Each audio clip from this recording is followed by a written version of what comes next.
clase de inducción para finalizar el tema de agitación y mezcla, y va a ser corta, y vamos a comenzar, ¿sí? Vamos a comenzar refrescando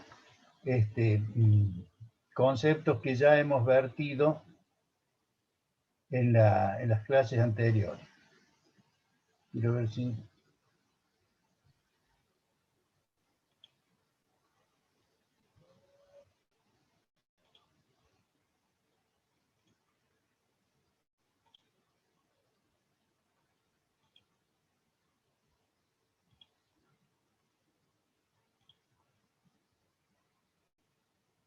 La cuestión era,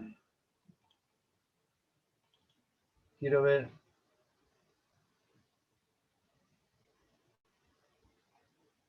si se puede apreciar.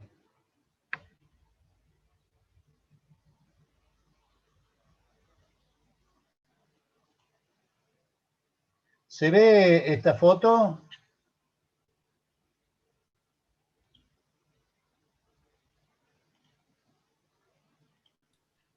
¿Qué tal, profe? ¿Cómo le va?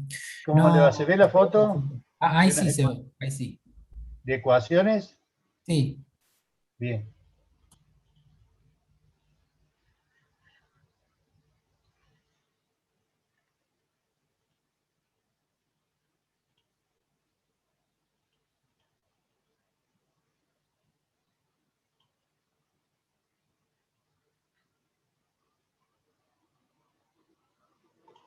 Bien.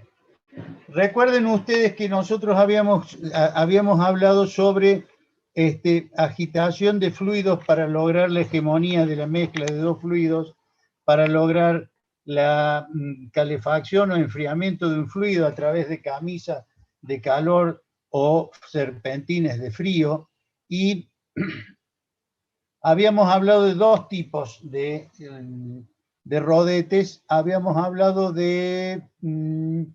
déjenme ver, habíamos hablado de agitadores agitadores de diámetro pequeño y alta velocidad, ¿sí? Profe, ¿Sí? ¿puede grabar la clase? Sí, deme un segundo. Vista, cambiar la pantalla completa, estoy grabando. Grabar en esta. Listo. Quiero ver si entró. Sí.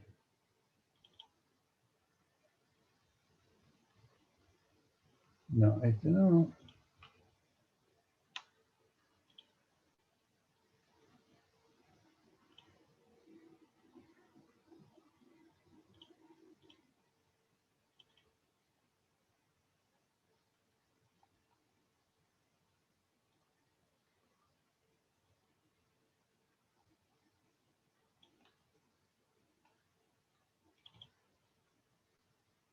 ¿Se ve esa foto?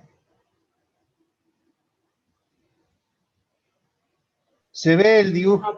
Se está viendo la galería, profe. Estamos viendo la galería.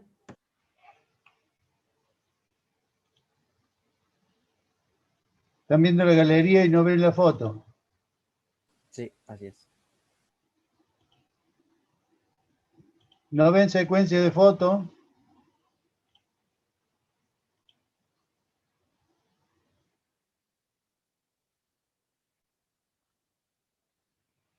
Ah, es muy probable que esté cargando la foto.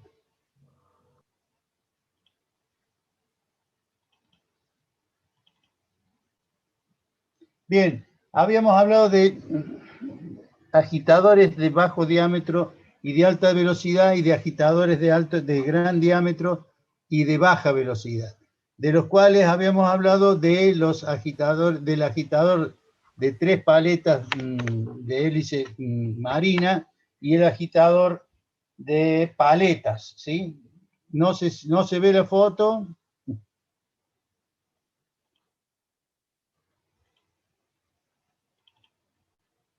Qué raro. Ahí tampoco. Vamos a ver, aquí por compartir pantalla.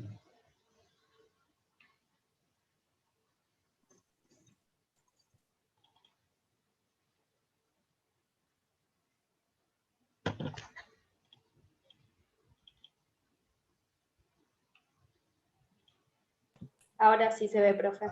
Bien. Este era el agitador de hélice de alta velocidad de diámetros pequeños, ¿sí? Que generaban lo que decíamos nosotros, lo que era un fluido axial. Empujaba hacia el fondo, subía por las paredes y bajaba. Este es un agitador, un tanque agitado típico que tiene las placas deflectoras, y genera las hélices un flujo axial. Y después teníamos estas que eran los agitadores de paleta que generaban un fluido radial, o sea, radialmente se iban contra la pared del recipiente y generaba una corriente ascendente y una corriente descendente con un giro que las vuelve a incorporar al agitador para seguir el tipo de mezcla. Habíamos hablado también que salían expelidas con una cierta velocidad y que regresaban, esa velocidad se disminuía debido al rozamiento con el fluido que estaba en reposo, con lo cual la disminución de la velocidad tenía un valor exponencial que en su momento yo le dije que era raíz de 3.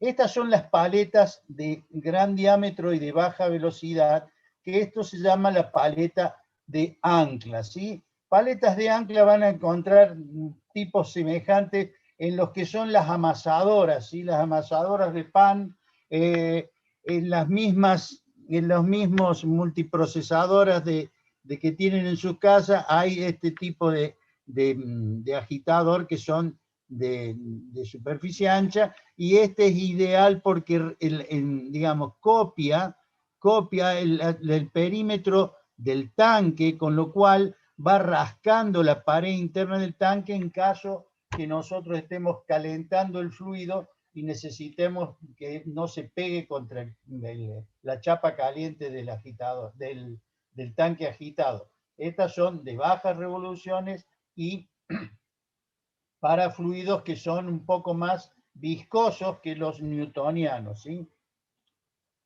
Este es uno de cinta, es una cinta que gira, también es de baja. Normalmente suelen estar en algunas fábricas de helado modernas, todavía tienen este tipo de agitador. Lo que partimos de la base nosotros es de una ecuación que es la ecuación de velocidad de corte, o sea, el agitador cuando se mueve provoca una velocidad de corte, que esta viene de las dos placas que se mueven con un gas en el medio, que ustedes lo han visto en fenómeno de transporte, y es toda la teoría de Newton, donde tau m, o sea, pues la velocidad de corte media, acá falta la m, tau m, es igual a una constante adimensional por el número de vueltas del agitador, ¿sí?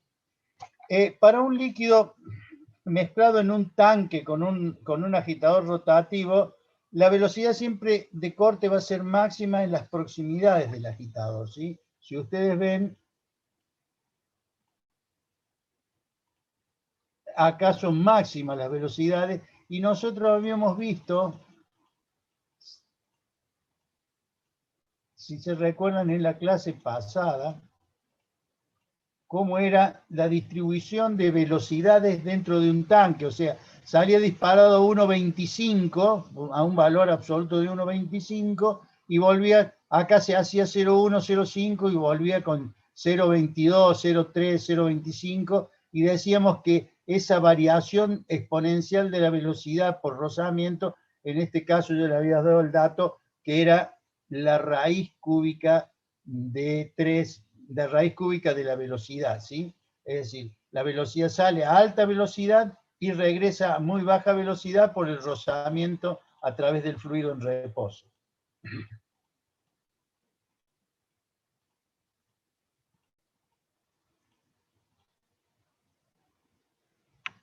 Para el caso de los fluidos newtonianos, partiendo de la base que dijimos que la velocidad de corte era máxima en las proximidades del agitador y disminuía con la distancia en una forma exponencial.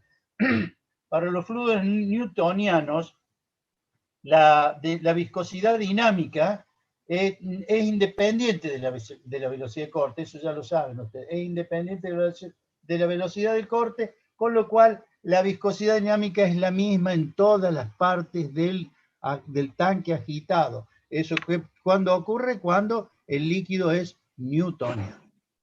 Cuando los líquidos no son newtonianos, y voy a tomar dos casos específicos de dilatantes y de fluidos dilatantes y de fluidos pseudoplásticos, y para que tengamos un ejemplo, los dilatantes sería un chocolate, digamos un chocolate, llamémosle la fabricación del chocolate, o sea, un fluido de chocolate, el dilatante, y una mostaza, como la mostaza, como ustedes la conocen, a un ejemplo de pseudoplástico, ¿sí?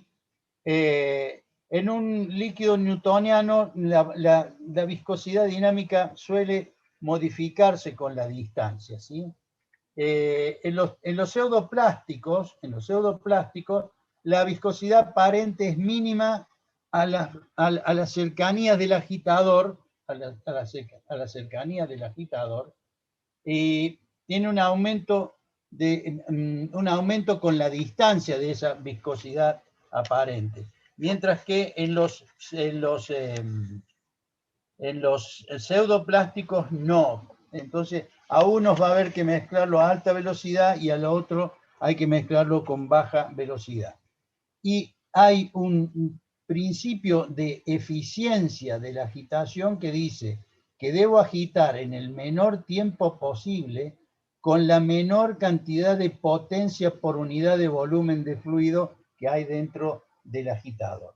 Con lo cual establezco una ecuación de eficiencia de la agitación. Lo que tengo acá son las, ya les muestro el dibujo de donde proviene.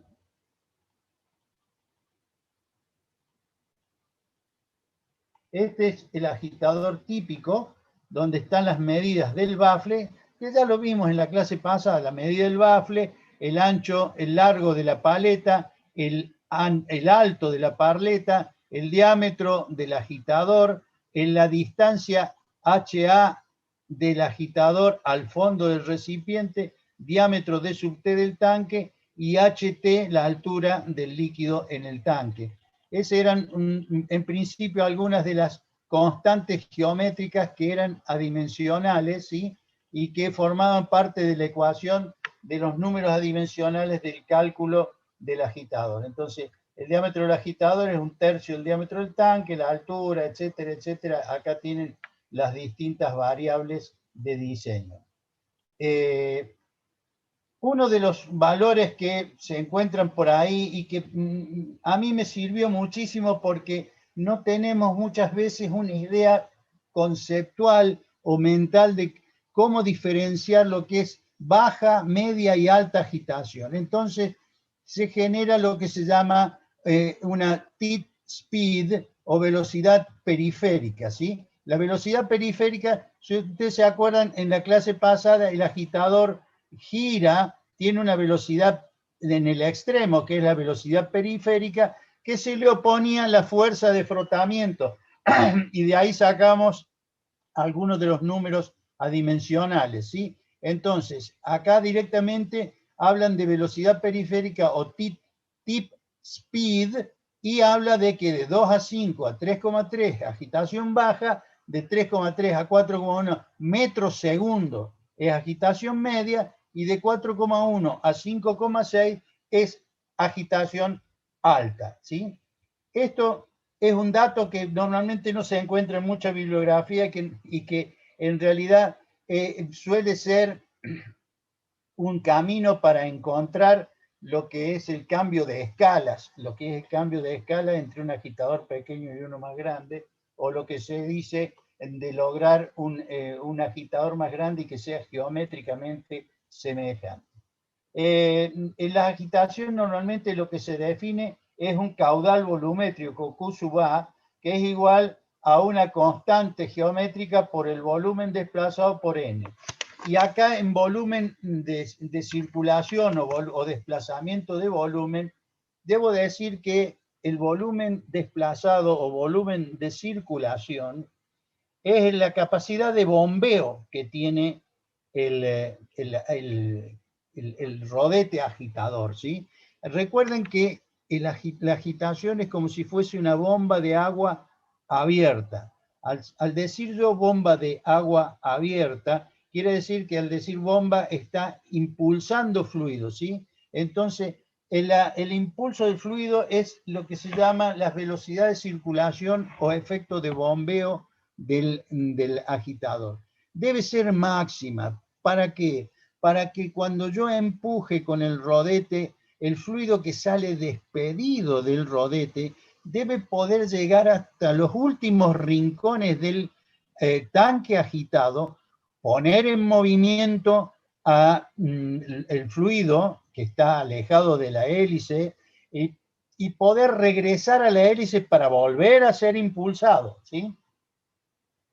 Eso es un factor importante y muy importante porque significa un sistema de flujo de fluido desarrollado donde el flujo sale, es frenado por la fricción con el líquido en reposo, pero sale con tanta velocidad que por más que lo frenen, por ahí llega hasta el último rincón, pone en movimiento y lo que hay que tener en cuenta que no solamente debe poner en movimiento, sino que debe poder lograr una turbulencia para mezclar, porque, a ver, esto es como si yo me empujan hacia un montón de gente, ¿sí? Me empujan hacia un montón de gente que está parada. Si yo paso por entre medio de la gente, digamos, el impulso es válido porque paso a través de la gente que está en reposo, pero no las mezclo. Ahora, si yo cuando me tiran contra un grupo de gente, me llevo puesto un montón de gente y se tiran al suelo, es como un efecto de turbulencia lo que se genera. O sea, es importante la velocidad de circulación como valoración de un sistema de flujo de fluido que pone en movimiento todo el fluido de todo el tanque, sino que también es muy necesaria la turbulencia para agitar, no solamente mezclar, sino agitar. Entonces, definimos este desplazamiento volumétrico por revolución, lo definimos, y agregamos P porque ese desplazamiento volumétrico de fluido tiene que ver con el paso de la hélice. ¿Se acuerdan que decimos que el paso cuadrado de una hélice era aquel que empujaba el fluido a una distancia igual a su diámetro, ¿sí? Y normalmente en casi todos los agitadores de hélice, normalmente el paso es cuadrado, es 1. Por lo tanto, ese desplazamiento volumétrico de esta ecuación 5, siendo P igual al diámetro del agitador, me queda la ecuación 6 con el diámetro al cubo. De 4 y de 6 termino diciendo que este es el desplazamiento, digamos, es el caudal, es la capacidad volumétrica de fluido, la capacidad volumétrica de fluido que tiene un agitador. Acá es lo que se llama, ¿se acuerdan? Yo les comenté el internal turnover o reciclo interno. El internal turnover o reciclo interno, volvemos a ir a esta vieja que vimos la semana pasada, este salir y volver es el reciclo interno. Es decir, yo debo generar una velocidad no solamente alta para poner en movimiento el líquido en reposo en todas las partes del tanque, sino que también debe tener la capacidad de poder volver. Mientras más veces regrese en la unidad de tiempo, mejor va a ser la eficiencia del agitador. ¿Está claro hasta aquí? Sí, profe. También decimos que, dado que hablamos de que el agitador es una bomba abierta, las bombas generan una altura de carga, ¿sí? Ustedes se acuerdan por la Bernoulli, las alturas de carga de un flujo de fluido, etcétera, etcétera, donde la altura de carga la definimos como igual que en bombas de agua, ya lo vamos a ver en el próximo capítulo, en el próximo tema del martes que viene, la altura de carga es una constante geométrica por la RPM al cuadrado del diámetro del agitador al cuadrado, que combinada con el desplazamiento de caudal, tenemos Q sub A sobre H igual a C de A sobre N. Y si tenemos en cuenta esto, que la velocidad de corte media era K por N, ¿sí? Con lo cual nos queda Q sub A sobre el desplazamiento volumétrico sobre la altura de carga igual a otra constante prima por el diámetro del agitador sobre la velocidad de corte, ¿sí? De esto no se preocupen, lo interesante es el concepto de que los reciclos internos, o sea, que el líquido vuelva a la hélice la mayor cantidad de veces en la unidad de tiempo.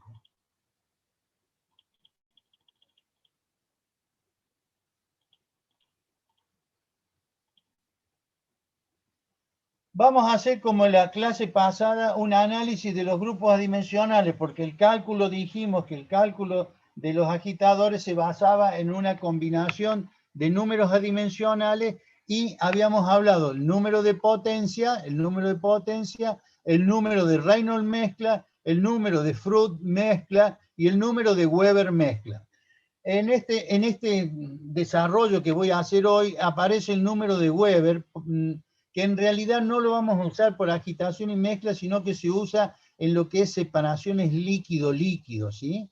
Entonces, el número de potencia decimos que por análisis dimensional es igual a una constante por el número de Reynolds a la X y el número de Fruit a la Y. Y me queda una ecuación 6 donde introduzco lo que era el psi o el factor de potencia, que era igual, o sea, número de potencias bajo el Fruit y es igual a una constante por el número de Reynolds. Este es otro análisis también de, acá en realidad debería ir sumado, y no lo introducen en el análisis para no confundir, debe ir sumado los factores de forma, los S1, S2, S3, Sn. Entonces, el factor potencia y el número de potencia es en los casos donde, ¿recuerdan cuando se formaba vórtice? Cuando se formaba vórtice, apareció el número de Fruit. Cuando había placas deflectoras o bajos números de Reynolds, placas deflectoras o número de Reynolds, normalmente se dice que para Reynolds menores de 300 el número de Fruit no aparece, como así tampoco va a aparecer en el caso de que los fluidos sean mucho más viscosos que el agua, ¿no es cierto? Entonces, es muy difícil hacer un vórtice agitando un dulce de leche. En cambio, haciendo un café, sí, podemos hacer remolino fácilmente. Hacer un remolino de dulce de leche es bastante duro para hacerlo. Entonces, decimos que el factor potencia, el número de potencia, es igual al número de Reynolds a la X. ¿Por qué? Porque, si vemos los gráficos, si ustedes se fijan acá el gráfico de factor potencia versus número de Reynolds, en la parte del rango laminar, es una recta con una pendiente -1, ¿sí? En el rango laminar es una pendiente -1. Al ser una pendiente -1, el exponente y del Fruit es igual a 1, con lo cual esto es igual a -1, creo, y esto se hace 0. Con lo cual, para ausencia de número de vórtices, el número de potencia y factor potencia es igual a una constante por el Reynolds a las X. Y como los gráficos son logarítmicos, lo pongo en esa ecuación en forma logarítmica. Acá está equivocado, esta X no va, por favor, no va esta X porque es X por el logaritmo, esta X no va, ¿sí? Entonces me queda el número, como era negativa a ver, en el caso de esta parte de DC, donde el factor potencia es independiente del número de Reynolds, a elevados números de Reynolds, ¿sí? Me queda que es logaritmo de C menos logaritmo del número de Reynolds a la M, porque X desaparece. Luego defino, también por análisis dimensional, una potencia del agitador es igual a mu C n cuadrado de sub A, donde C para estos casos vale 71. Y para Reynolds, siempre para Reynolds que va de 3, este es para Reynolds que va de 300 a 10.000. Para Reynolds mayores de 10.000, el número de potencia y el factor potencia son iguales a 6,3. Hasta acá estamos claros. Si ustedes se fijan, todas estas gráficas características para cada tipo de agitador, o sea, esta gráfica es para este agitador. Esta gráfica es para este agitador que tiene placas deflectoras, que es una de turbina, y genera este tipo de gráfica, representa logarítmicamente la función de operación de ese agitador, de este agitador, ¿sí? Con lo cual, vemos que hay una pendiente menos 1, ¿sí? Casi todos dijimos, casi todos los modelos tenían el mismo diseño de curva en el flujo laminar, y varía, y a medida que aumenta el número de Reynolds, acá se hace constante el factor potencia versus el número de Reynolds. Con esto, ¿qué le quería decir? Que esta gráfica que representa a este agitador, es una gráfica que puede ser utilizada para agitadores de 1 metro cúbico o de 1000 metros cúbicos, o sea, mientras que sean geométricamente semejantes, o sea, que tengan la misma relación de constante geométrica, los mismos números de Reynolds son los mismos. Es decir, estas gráficas que ustedes van a encontrar sirven para tanques de distintas capacidades, se sigue usando la misma. Si ustedes si a este tanque nosotros le quitásemos las placas deflectoras, ¿sí? Si nosotros les quitáramos los baffles o placas deflectoras, ¿qué pasa? Automáticamente se forma el vórtice. Y al formarse el vórtice, esta es la misma curva que la anterior, pero es igual, fíjese, hasta el punto C, las dos gráficas son iguales. Pero en el punto C, pasando los 300 de número de Reynolds, la potencia cae estrepitosamente por la formación del vórtice. Por eso hay que evitar sí o sí los vórtices. Si nos fijamos en las dos curvas, de C a E con placas deflectoras sin vórtice esta con vórtice de C a E y esta sin vórtice de C a E. O sea, hay una marcada caída en el consumo de la potencia. Luego de todo este análisis podemos determinar la potencia de un agitador de acuerdo al análisis dimensional, y decimos que la potencia del agitador es igual al número de potencia que sacamos de la gráfica por la densidad, por la revolución al cubo y por el diámetro del agitador a la quinta. Esta es una ecuación calcada sin número de potencia, calcada de lo que vamos a ver como potencia de una bomba centrífuga, ¿sí? Vuelvo a repetirlo y que quede bien claro y que nadie se olvide. Esta potencia que calculo con la ecuación 12 o la ecuación 13, ¿sí? Ecuación 12 o ecuación 13 es la potencia que consume el fluido, solamente la potencia que consume el fluido. a esa potencia le debemos agregar hasta un 30% más por, digamos, por esfuerzos mecánicos, rozamientos eléctricos, rozamientos mecánicos del motor, del turbo agitador, etcétera, etcétera. Quiero que quede muy claro eso, porque suele ser pregunta de examen, y que cuando ustedes, yo les dije en la clase pasada, las potencias normalmente cuando ustedes las sacan son muy bajas, ¿sí? O sea, son del orden de menos de un HP, con lo cual, si estamos agitando 1000 litros, yo quisiera que ustedes agiten el tanque del techo de su casa con menos de un HP, no van a mover nada. Con lo cual, hay que agregar, en el caso de una agitadora motor, los rozamientos del motor, los rozamientos de los rulemanes, los rozamientos eléctricos, etcétera, etcétera, lo cual se puede agregar casi un 30% de potencia. ¿Sí? ¿Hay alguna duda hasta acá? ¿Quedó alguna duda en lo que es agitación? No, profe, por mi parte no. Bien, por la parte de alguien más. No, profe, re claro. Quedó bien claro. Fíjense, este es un agitador, ¿lo ven?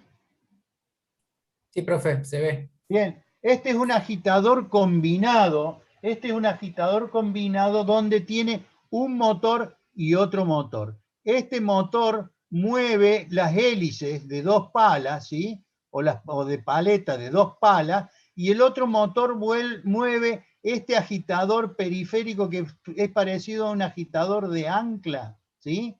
Con lo cual esto se usa mucho, por ejemplo, en la industria láctea cuando por ejemplo, lo que son los equipos de deslactosado de leche, como son equipos que están con una camisa térmica, va cambiando el contacto de la leche contra la pared caliente, y este otro va agitando para lograr el proceso del principio del proceso del deslactosado. O sea, combinaciones especiales van a encontrar miles, ¿sí?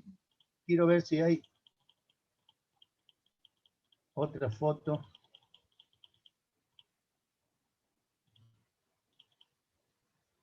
No.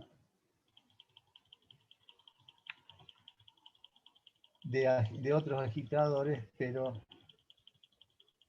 no. Hay infinidad. Este es el mismo agitador que veíamos, el doble. Dijimos que esto aumentaba la transmisión de potencia si poníamos 2 en el eje del mismo diámetro, alejados un diámetro de uno a otro, ¿sí? Y que ejercía el efecto de push-pull. Uno empujaba y el otro bajaba, con lo cual acá en el centro se forma una gran turbulencia. Este de 4 palas, este es un tipo de cinta, este de paletas cerrado, este es el de paleta que vieron, este es el de ancla, estos son distintas hélices, ¿sí? Hay infinidad de modelos que son para, yo les decía, los agitadores específicos para industrias específicas ya tienen marcas específicas, valga la redundancia, donde ustedes dicen, qué sé yo, para deslactosado hay que comprar el agitador de doble efecto, o sea, de ancla y paletas para, una va esta. El que yo les mostraba acá, evidentemente,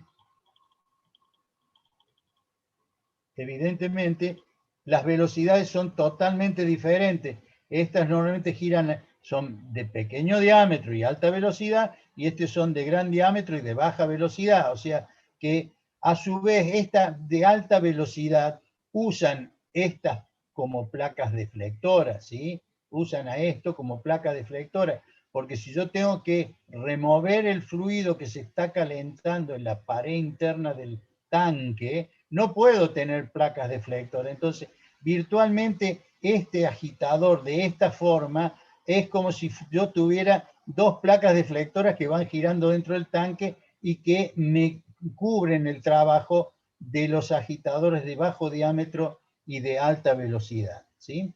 ¿Alguna pregunta? ¿Alguna pregunta?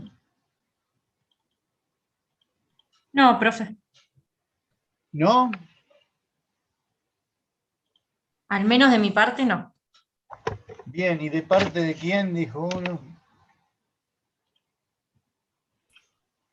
Profe, yo tampoco ninguna pregunta. Por ahora todo bien. Todo bastante claro lo que ha explicado. Sí, yo lo que quiero comentarle es lo siguiente. Veo que acá se han conectado solamente 24 personas, lo cual se ve que mi poder de convocatoria es muy bajo. Ustedes están en su derecho. La idea es que después no empiecen a preguntar por qué me fue mal en los parciales, ¿sí? Porque las preguntas son básicamente, no, ni siquiera son de los libros, son básicamente y únicamente de lo que yo converso con ustedes. Así que es muy probable que mucha gente que cree haber contestado bien posiblemente esté equivocado porque nunca se conectó. Así que nos vemos el martes que viene. Yo sé que el ingeniero Pichoni les ha dejado un bosquejo de lo que es bomba de agua, la cual la teoría la vamos a desarrollar acabadamente en la próxima clase. Ya terminé la segunda